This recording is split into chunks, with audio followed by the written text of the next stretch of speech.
Hola queridos hermanos, Dios les bendiga y en esta oportunidad les invito a que hagamos caso a lo que el apóstol Pablo decía y era el de saludarnos con un beso que sea santo. Así que les invito a todos que pongan su mano en su boca y nos damos un beso como decía el apóstol Pablo.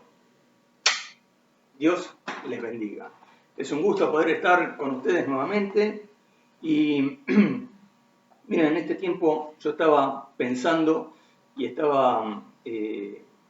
venía la reflexión, qué, qué tremendo que es la palabra de Dios. Es una fuente que nunca se agota y siempre salen cosas nuevas para meditar, cosas nuevas para estudiar, cosas nuevas que nos hacen mucho bien. ¿Por qué digo esto? Como ustedes saben, hace un tiempo atrás hemos estado viendo el Salmo 6, 16, perdón, y allí en el versículo 7, David bendecía a Dios porque le aconsejaba. Y no solamente esto, sino que dice que durante la noche le enseñaba a su conciencia. Y me quedó esta frase, me enseña a mi conciencia. Y esta frase me quedó de tal forma que me puse a ver un poco en las escrituras acerca de la conciencia. Y en esta oportunidad vamos a leer o vamos a ver un poquito acerca de esto.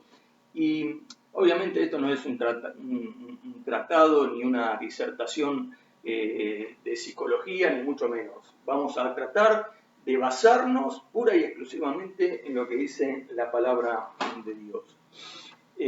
Como primera medida vamos a decir de que nosotros como seres humanos somos seres tripartitos. Así nos los enseña Pablo cuando escribe a los de Tesalónica. Allí en el capítulo 5, versículo 23, dice de que el Dios nos guarde y nos santifique completamente hasta la venida del Señor Jesús. Que guarde irreprensiblemente todo nuestro ser, y allí dice espíritu, alma y cuerpo. Entonces vemos de que en la palabra de Dios encontramos que el hombre es un ser tripartito. Esto que ustedes ven acá es el estuche de Gustavo. Este es el cuerpo, el cual contiene lo que es el alma y lo que es el espíritu. Con respecto al alma, vamos a decir de que en ella se asienta lo que son nuestros pensamientos, nuestra voluntad y también nuestras emociones. En cuanto al espíritu, vamos a decir de que el espíritu es el que nos da vida. Ustedes recordarán allí en Génesis, cuando el Señor crea a Adán, dice que sopló espíritu de vida en esa masa de barro que era Adán. Aliento de vida sopló en esa masa que era Adán. Y cuando el espíritu no está más, el cuerpo se muere. Por eso Santiago, cuando habla acerca de la fe y de las obras, dice que la fe sin obras está muerta. Y hace una comparación de la misma forma de que un cuerpo está muerto si no tiene el espíritu. También vamos a decir de que el espíritu del hombre es el medio por el cual se relaciona o tiene comunión con Dios. De hecho, allí en Romanos 8 se nos dice que el Espíritu de Dios da testimonio a nuestro espíritu de que somos hijos de Dios. También vamos a decir de que no hay digamos, un límite bien definido entre lo que es alma y lo que es el espíritu. No podemos decir hasta acá llega el alma y a partir de acá comienza el espíritu. En el espíritu del hombre encontramos lo que es la conciencia, justamente el tema que estamos viendo. ¿Cómo está mi conciencia? ¿Cómo está mi conciencia? En el espíritu está la conciencia y la conciencia en cierta medida, o en cierta medida no, la conciencia tiene injerencia sobre lo que es nuestra voluntad, sobre lo que es nuestro pensamiento y lo que es nuestras emociones. Miren, fíjense cómo actúa la conciencia sobre nuestra voluntad. Si yo estoy teniendo por ahí de pronto un problema económico, eso va a hacer que la conciencia mueva mi voluntad para que yo busque otro trabajo o busque otra alternativa para poder tener otro ingreso. Pero la conciencia no mueve mi voluntad para decir, bueno, anda y robá y de esta forma vas a tener solucionado el problema económico. Entonces vemos que la conciencia también actúa sobre nuestra alma, sobre nuestros pensamientos, sobre nuestra voluntad y sobre nuestras emociones. Vamos a dar algunos conceptos en cuanto a lo que es la conciencia. La conciencia es en donde el hombre se autoconoce. La conciencia conoce nuestros pensamientos, conoce nuestra forma de obrar, nuestra forma de comportarnos. Por lo tanto, la conciencia es el conocimiento del hombre. Y esto lo encontramos en 1 Corintios capítulo 2, versículo 11, en donde dice, ¿por qué?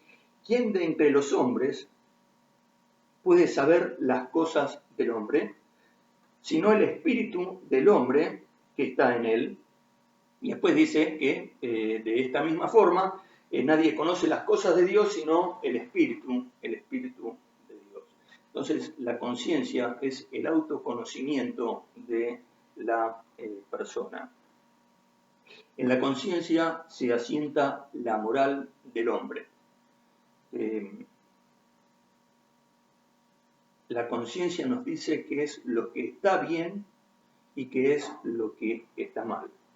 Esto lo encontramos ahí en Romanos, capítulo 2, versículo 14 y 15, en donde se nos habla acerca de aquellos que son paganos, aquellos que son gentiles, aquellos que no tienen en cuenta a Dios, pero sin embargo dice de que el espíritu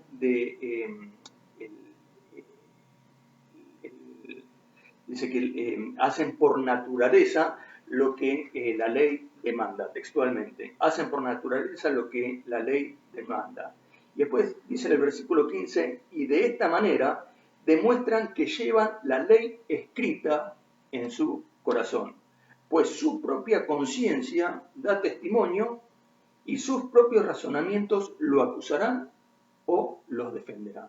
Entonces vemos que en la conciencia está la base de nuestra moral. Ahora, seguimos más adelante y quisiera decir lo siguiente, en base a lo que estamos diciendo, ¿no? Una persona consciente es aquella que tiene conocimiento de lo que ocurre consigo y de lo que ocurre en su entorno, de lo que ocurre en su alrededor. Por el contrario, la persona inconsciente no sabe de su propia condición y tampoco sabe ni se da cuenta de lo que es o lo que sucede alrededor de ella. Tengamos presente esto que estamos diciendo, porque más adelante nos vamos a dar cuenta de un montón de cosas y de por qué muchas veces nosotros estamos como estamos. Miren, decíamos que una persona consciente, y un ejemplo de esto que acabamos de decir, lo tenemos en el hijo pródigo. Decíamos que una persona consciente es aquella que sabe qué está sucediendo con ella y qué es lo que sucede en su entorno. Y tenemos el ejemplo del hijo pródigo, ustedes lo pueden leer allí en Lucas, capítulo 15. Todos más o menos conocemos la historia de este muchacho, que en un determinado momento pidió la herencia del padre, se fue a una ciudad apartada, vivió perdidamente, hizo lo que quiso, pero las cosas comenzaron a ir mal y cada vez peor, y cada vez peor, y cada vez peor, hasta que llega un momento que el relato nos dice de que terminó apacentando cerdos, y como tenía hambre, quería llenarse de la comida de los cerdos, pero aún ni eso le daban. Y en el versículo 17 dice, pero volviendo en sí. Ahora, si este joven volvió en sí, significa que hasta ese entonces estaba fuera de sí. Y como estaba fuera de sí, no alcanzaba a comprender o no alcanzaba a ver cuál era su situación y cuál era el entorno que él estaba viviendo. Ahora, cuando él vuelve en sí, dice que las cosas comienzan a cambiar.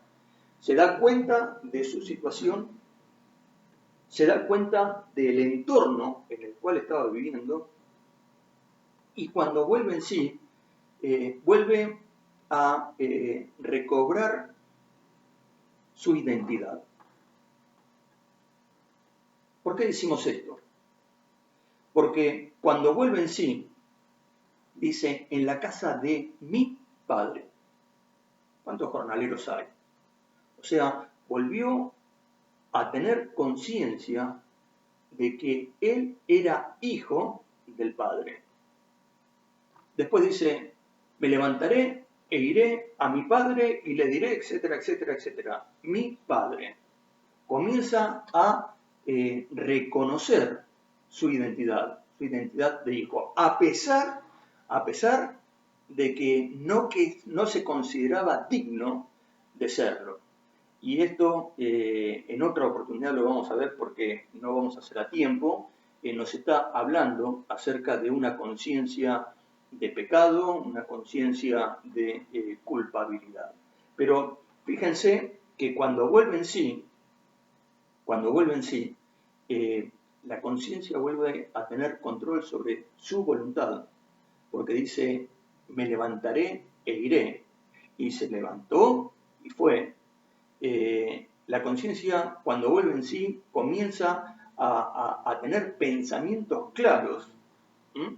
En la casa de mi padre estoy mucho mejor que acá apacentando cerdos, y comienza a tener control sobre sus emociones.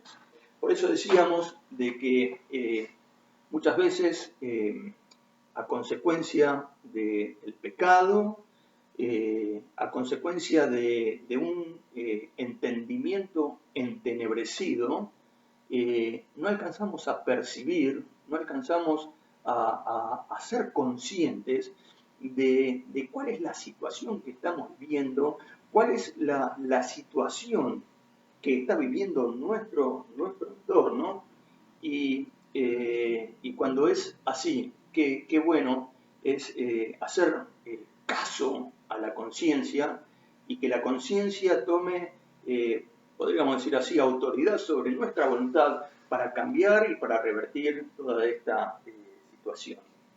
Miren, muchas veces sucede que nos damos cuenta, la conciencia nos dice, mirá que en el lugar que estás o lo que estás haciendo no está bien. Hace años que lo venís haciendo y no está bien, vos fíjate cómo se está destruyendo todo tu entorno, fíjate cómo se está destruyendo tu familia, fíjate cómo se están alejando tus padres, fíjate cómo se están alejando tus hijos. Y a pesar de eso, continuamos en el mismo lugar. Y tal vez con el pensamiento, bueno, para mí esto es imposible cambiarlo. Toda mi vida fui así, no lo voy a poder cambiar. Tal vez el pensamiento ya es demasiado tarde para cambiar. Pero no es así, no es así. Estas son mentiras que el enemigo pone en nuestra cabeza justamente para dejarnos en el chiquero. En estos momentos te animamos y te alentamos a que te acerques al trono de la gracia de nuestro Señor para hallar el oportuno socorro. Veníamos viendo estos miércoles que cuando nos acercamos a la gracia podemos comenzar a disfrutar la libertad. Cuando nos acercamos a la gracia podemos comenzar a tener victoria sobre todas estas cosas que nos tienen esclavizados. Seguimos más adelante y en la Biblia vamos a encontrar básicamente dos grupos de conciencia, la conciencia buena y la conciencia mala. En esta oportunidad vamos a hablar de la primera, de la conciencia buena, porque el tiempo se nos va a ir y no vamos a hacer a tiempo para tratar el segundo grupo, que es de la conciencia mala. Miren, la conciencia buena. Esto se menciona, por ejemplo, en 1 Pedro capítulo 3, versículo 16. Allí el apóstol Pedro está diciendo de que cada uno de nosotros tenemos que estar preparados para presentar defensa con mansedumbre y con respeto hacia aquellas personas que nos vengan a increpar y a preguntar acerca de nuestra esperanza, acerca de nuestra fe. O sea, tenemos que presentar lo que ellos requieren, pero lo tenemos que hacer con mansedumbre y con respeto. Y dice 1 Pedro capítulo 3, versículo 16. Tengan una buena conciencia, para que sean avergonzados aquellos que murmuran y dicen que ustedes son malhechores y los calumnian por su buena conducta en Cristo. Y la palabra buena nos está hablando de algo que por su carácter, por su formación, por sus características, por sus orígenes, es algo bueno. Y como es algo bueno, esto produce cosas beneficiosas, produce bendición. Como para que queden claros. Allí en Mateo capítulo 7, versículo 17, el Señor Jesús dice que todo árbol bueno da fruto bueno. Y el árbol en sí, su característica, su formación, su origen, el árbol es bueno. Y como el árbol es bueno, lo que va a dar y lo que va a fructificar es beneficioso, es bendecido y es bueno. Entonces, el Pedro nos dice de que tenemos que tener una buena conciencia. Una buena conciencia también habla acerca de, como decíamos, una moral honorable. Una buena conciencia nos habla de que esto a Dios le agrada. Miren, el apóstol Pablo oraba por los de Colosa y pedía de que el Señor le llene de conocimiento, de su voluntad, de toda sabiduría, etcétera, etcétera, etcétera, etcétera. Y allí en el capítulo 1, versículo 10, dice, para que vivan como es digno del Señor. Es decir, siempre haciendo todo lo que a Él le agrada, produciendo los frutos de toda buena obra, creciendo en el conocimiento de Dios. Entonces, vemos que cuando nosotros producimos frutos de toda buena obra, y acá tenemos otra vez la palabra buena, esto le agrada a Dios. Ahora, los primeros beneficiados en tener una buena conciencia somos nosotros. Nosotros vamos a ser los primeros beneficiados. Incluso ante estas personas que tal vez quieran intencionalmente avergonzarnos, maltratarnos, humillarnos, aún con estas personas, si nosotros tenemos buena conciencia y ante sus acusaciones nosotros contestamos con mansedumbre y con respeto, Pedro nos lo dice, van a tener que ser avergonzados. O sea, nuestra buena conciencia va a ser de que nosotros venzamos a estas personas, de tal forma que van a tener que ser avergonzadas, van a tener que ser humilladas, van a tener que retroceder y ser vueltas atrás. Pero también cuando nosotros tenemos una buena conciencia, nosotros vamos a ser los primeros beneficiados, pero también nuestro entorno van a ser beneficiados. Miren, allí en la primera carta a Timoteo, en el capítulo 4, en la primera carta a Timoteo, capítulo 1, versículo 4, el apóstol le dice a Timoteo y le recomienda de que no presten atención a fábulas, no presten atención a genealogías, que eran disputas que se generaban en aquel entonces, porque esto iba a ser para peleas y para nada iba a ser de bendición. Pero allí en el versículo 5 dice, pues el propósito de este mandamiento, de esto que le estaba diciendo, dice, es el amor nacido de corazón limpio.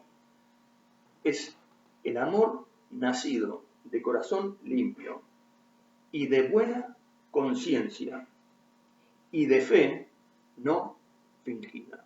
Es interesante la secuencia que Pablo habla acá de corazón limpio, conciencia, una buena conciencia y una fe no fingida. En base a esto, va a nacer y va a crecer un amor sincero, un amor no fingido. Y yo pensaba, ¿no? Cuando uno cree en el Señor Jesucristo como su único y suficiente Salvador, se acerca a la cruz de Cristo y la sangre del Señor Jesús nos limpia de todos nuestros pecados, nos perdona de todos nuestros pecados. No hay ni un solo pecado que no nos perdone. De hecho, cuando Pablo escribe a los Corintios, les dice de que la injusticia no va a heredar el reino de Dios. Y después da una serie de una lista de cosas que son bastante tremendas, ¿no? Porque habla de fornicación, habla de homosexualismo, habla de estafadores, robo, habla de mal hablados, etcétera, etcétera, etcétera, etcétera, ¿no? Porque esas características son de los gentiles. Pero después les dice, y eso eran algunos de ustedes, pero ya han sido lavados, ya han sido santificados, ya han sido justificados en el nombre de Jesús y por el Espíritu de nuestro Señor. Ahora, a partir de allí, somos templo del Espíritu Santo. A partir de ese momento, el Espíritu Santo mora en nosotros y como nuestro espíritu y el Espíritu de Dios se comunican, el Espíritu de Dios da testimonio a nuestro espíritu de que somos hijos de Dios, el Espíritu de Dios allí comienza a decirnos qué es lo que está bien y qué es lo que está mal. A partir de ese momento nosotros comenzamos a leer la Biblia, comenzamos a escuchar de distintas formas y por distintos medios y canales el consejo de Dios para nuestra vida. Como decía por ahí, leyendo la palabra, escuchando un mensaje, leyendo un libro, escuchando alguna canción de alabanza, o mismo teniendo una charla con otro hermano. El Señor nos comienza a enseñar. Recuerden que David decía, aún por la noche enseñás a mi conciencia. Así que el Señor nos empieza a enseñar y el Espíritu nos empieza a decir, mira, esto está bien y esto está mal. Y claro, cuando nosotros comenzamos a hacer esto que está bien y dejamos de hacer esto que está mal, esto es lo que Pablo llama una fe no fingida. Entonces, cuando esta secuencia se cumple, hemos creído en el Señor Jesús, nuestra conciencia es buena porque tratamos de seguir los consejos, los mandamientos de Dios y tenemos una fe no fingida, ahí automáticamente comienza a nacer el amor sincero, el amor sincero. Y fíjense que el Señor Jesús, allí en el Evangelio según San Juan capítulo 14, dice que aquel que cumple con sus mandamientos es porque lo ama. Aquel que cumple con sus mandamientos es porque lo ama. Y ese amor se termina reflejando en aquello que tenemos alrededor nuestro.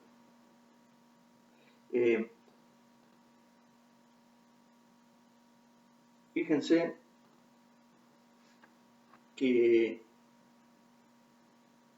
en un ambiente de amor, en un clima de amor, allí comienzan a surgir otras virtudes más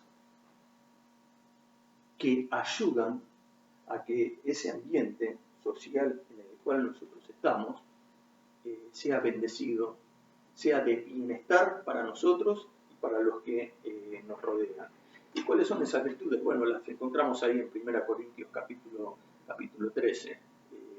Allí vamos a encontrar de que va a haber humildad, va a haber bondad, va a haber paciencia, no va a haber nada o no se va a hacer nada que sea indebido, no voy a cuidar por mis intereses propios, sino por lo de los demás. Esto significa que no voy a ser egoísta, no me voy a enojar fácilmente, etcétera, etcétera, etcétera. Todas estas virtudes ayudan a que en el entorno en que nosotros estemos sea un entorno bendecido, un entorno en donde nos dé gusto y alegría poder estar. Y todo esto, ¿de dónde nace? De un corazón limpio, de una buena conciencia y de una fe no fingida, porque este es el amor sincero que va a hacer que todo nuestro entorno y nosotros mismos seamos bendecidos. Pero seguimos más adelante. Y dentro de lo que es la buena conciencia, tenemos lo que es la conciencia limpia. La conciencia limpia. ¿Y de qué nos está hablando la palabra limpia? Nos está hablando de libertad de deseos corruptos, de estar libres de deseos corruptos, de estar libres de culpa. Una conciencia limpia es la libertad interna de espíritu que viene al saber de que estamos bien con Dios y que estamos bien con los hombres o con los demás. Miren, allí en Hechos capítulo 24 se lo lleva el apóstol Pablo frente al gobernador Félix y se le hacen falsas acusaciones, así como Pedro hablaba en su primera carta, y ya hemos hecho la mención, capítulo 3, versículo 16. levantaron falso testimonio, hicieron una serie de mentiras, de que era un sedicioso, de que quería profanar el templo, etcétera, etcétera, etcétera, etcétera. Y Pablo comienza su defensa ante el gobernador y lo hace de esta forma, como decía Pedro, con mansedumbre y con respeto. Y en un momento dice de que allí en 24:13 dice que ellos no pueden probar absolutamente nada de estas cosas de la cual los están acusando. Pero lo que sí tenía que decirle a este gobernador de que él servía al Dios de sus padres y lo servía según el camino al cual estas personas lo llamaban como que era una herejía. O sea, él estaba diciendo que él servía a al Dios de sus antepasados, pero a través de la bendita persona del Señor Jesucristo. Y creía en las leyes, creía en los mandamientos, creía en la resurrección de los muertos, pero lo hacía a través de la persona del Señor Jesucristo. Y allí en el versículo 16 dice, yo siempre me esfuerzo por mantener una conciencia limpia, que no ofenda a Dios y a los hombres. Esta es la versión de Reina Valera contemporánea, ¿no? Dice, mantener una conciencia limpia que no ofenda a Dios ni a los hombres. La 1960 dice, una conciencia sin ofensa delante de Dios y de los hombres. Ahora, este versículo nos muestra dos cosas de una conciencia limpia. La conciencia limpia la tenemos para con Dios, pero también la tenemos para con los hombres. Miren, nosotros sabemos, vamos a ver la conciencia limpia para con Dios. Nosotros sabemos que David fue un hombre que fue conforme al corazón de Dios, ¿no? Y él siempre trató de agradar a Dios, de cumplir todo lo que con lo que Dios decía, ¿no? Y a tal punto que allí en el Salmo 139, versículos 23 y 24, él hace una oración a Dios y le dice, examíname, oh Dios, y conoce mi corazón, pruébame y conoce mis pensamientos, y ve si hay en mí camino de perversidad. Quería tener una conciencia limpia. Y oraba a Dios para que le muestre aquellas cosas que tal vez en ignorancia él estaba haciendo. Le decía, mostrame si hay algo en mí que está mal, porque lo quiero cambiar. Y esto es importante, porque ¿qué pasa si Dios nos muestra y nosotros no queremos cambiar? Es un tema. Y esto no lo vamos a ver hoy porque ya digo el tiempo se pasa, pero también tenemos conciencias cauterizadas, insensibles. Conciencias insensibles, que en la próxima oportunidad los vamos a ver. Pero David oraba por esto y cuando, por eso decíamos, ¿qué es lo que hacemos nosotros si Dios nos muestra? Y a David se le mostró. Y ustedes recuerdan cuando el caso de Urías Eteo y de Betsabé y todo lo que David hizo, ¿no? Viene el profeta enviado por Dios, Natán, y le dice, mirá, vos hiciste esto y esto. O sea, Dios le mostró el camino de perversidad o el mal que había hecho. Y David se arrepiente. Y pide perdón por su pecado y terminó siendo bienaventurado. Por eso, una conciencia limpia, que es lo que hacemos cuando el Espíritu Santo nos dice, mirá, esto está mal lo que estás haciendo. Esto no lo tenés que hacer más. Mirá, vos tenés que hacer esto. Esto es lo que vos tenés que hacer. ¿Por qué? Porque si vos haces esto, el primer bendecido y el primer beneficiado vas a ser vos.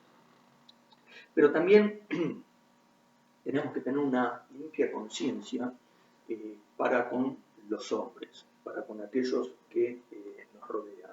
Y el apóstol Pablo en esto era muy, pero muy cuidadoso. Era muy, pero muy cuidadoso.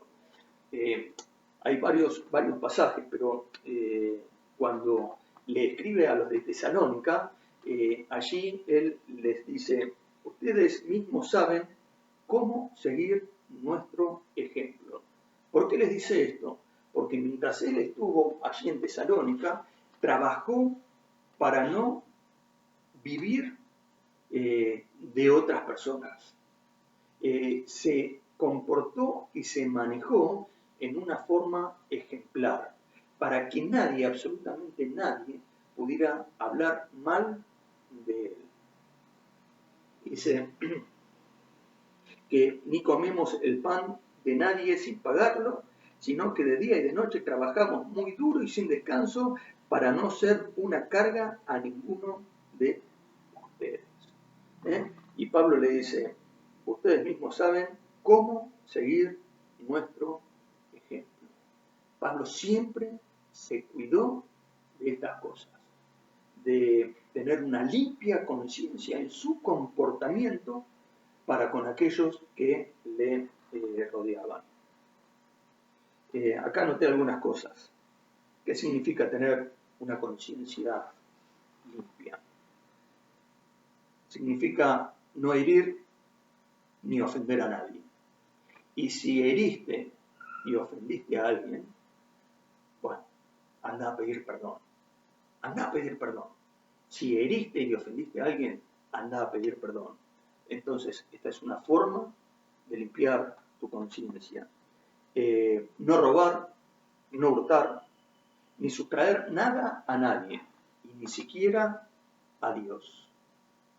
Tener una limpia conciencia es no robar ni hurtar nada a nadie, ni siquiera a Dios. ¿Pero cómo? ¿A Dios le podemos robar?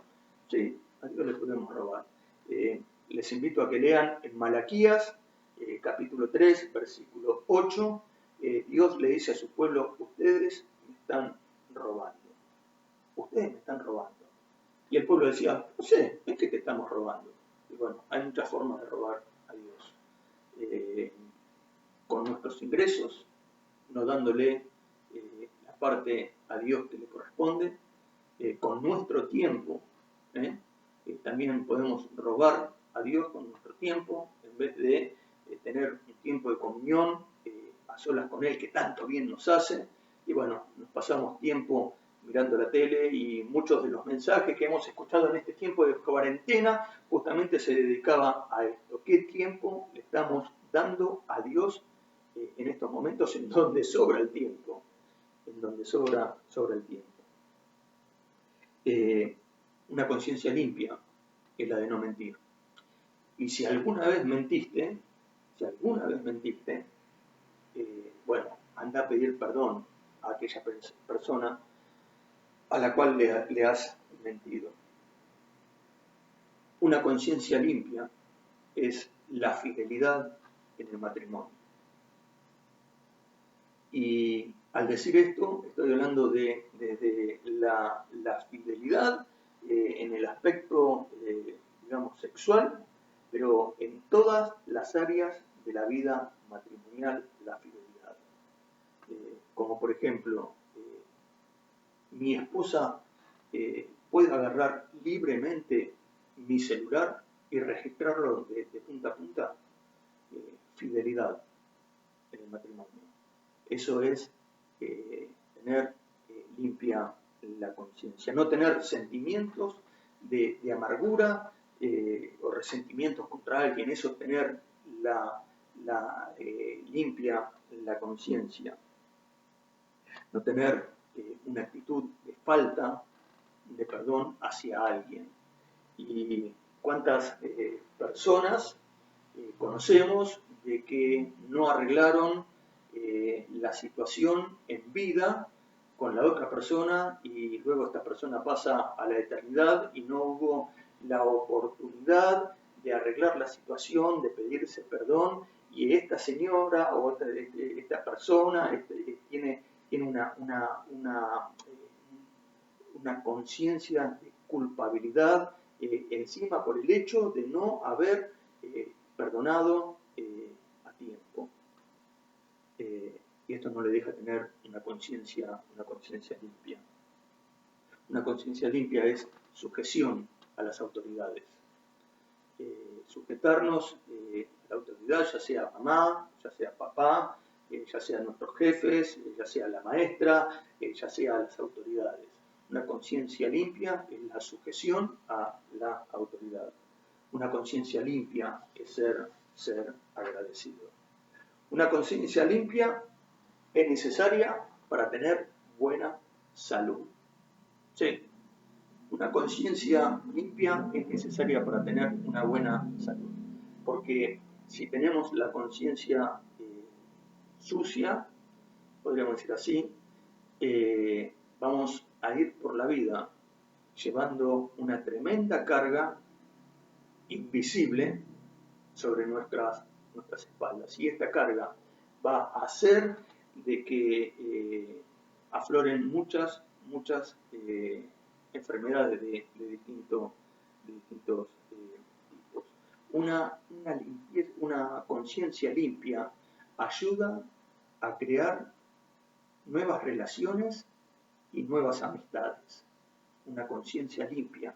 ¿Por qué? Porque si en algún momento yo te ofendo, voy a irte a pedir perdón y esto va a fortalecer los vínculos.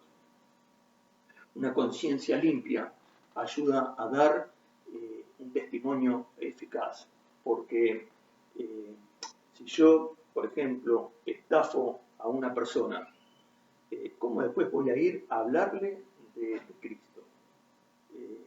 No me va a querer escuchar. Una conciencia limpia hace eficaz nuestro testimonio. Y habría un montón de cosas más como para seguir hablando acerca de esta conciencia.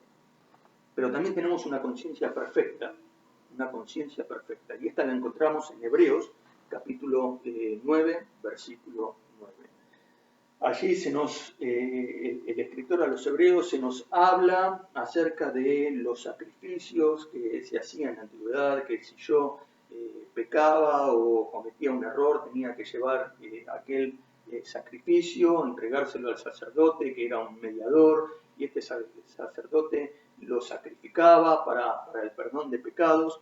Pero allí el escritor a los hebreos nos dice que todo esto que sucedía en la antigüedad no servía para limpiar nuestra conciencia. Dice así Hebreos 9:9, todas estas cosas pasadas que estábamos hablando, dice, lo cual es símbolo para el tiempo presente, según el cual se presentan ofrendas y sacrificios que no pueden hacer perfectos en cuanto a la conciencia al que practica ese culto. Sí, aquella persona iba a llevar el animalito, iba a ser sacrificado, la sangre iba a cubrir su pecado, pero esto no alcanzaba para que la conciencia de esa persona pudiera ser perfecta. Y al hablar de perfección no estamos hablando de lo que nosotros pensamos como perfección. Al hablar de perfección estamos hablando de estar completo, de estar entero, de que no falta absolutamente nada. Y todos esos sacrificios no servían absolutamente para nada. Pero seguimos leyendo allí en Hebreos 9 y el versículo 14 dice así, cuanto más la sangre de Cristo, que por medio del Espíritu Eterno se ofreció a sí mismo sin mancha a Dios, limpiará de obras muertas nuestra conciencia para que sirvamos al Dios vivo. Qué tremendo, qué tremendo. qué tremendo. La sangre del Señor Jesucristo nos limpia de toda obra muerta que haya en nuestra conciencia. Qué bueno es pensar, qué bueno que es meditar en todas estas cosas.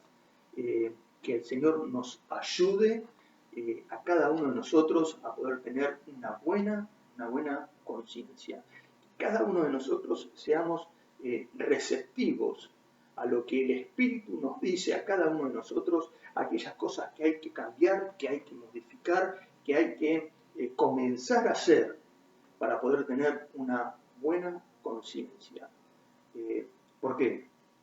Porque los primeros beneficiados vamos a ser nosotros. Los primeros que vamos a encontrar bienestar en todas estas cosas vamos a ser nosotros. Y esto se va a terminar trasladando a nuestro círculo de alrededor. Miren, queda hablar todavía por la conciencia mala. Pero les digo, si tenemos una conciencia limpia, significa que hay una conciencia de pecado y de corrupción. Si tenemos una conciencia perfecta, significa de que hay una conciencia débil. Una conciencia perfecta, una conciencia completa, una conciencia madura, significa de que hay una conciencia débil. Y esta conciencia débil tiene que ver muchas veces con el ritualismo, tiene que ver muchas veces con el legalismo, pero bueno, ya lo vamos a ver en otra oportunidad. Quiera el Señor bendecir estos pensamientos y bueno, como siempre estamos, los pastores están dispuestos a cualquiera que tenga alguna duda, cualquiera que quiera hacer alguna consulta, los pastores están abiertos para atender a cualquiera de ustedes. Gracias por su tiempo, los amo y anhelo poder estar pronto junto con ustedes. Que Dios les bendiga.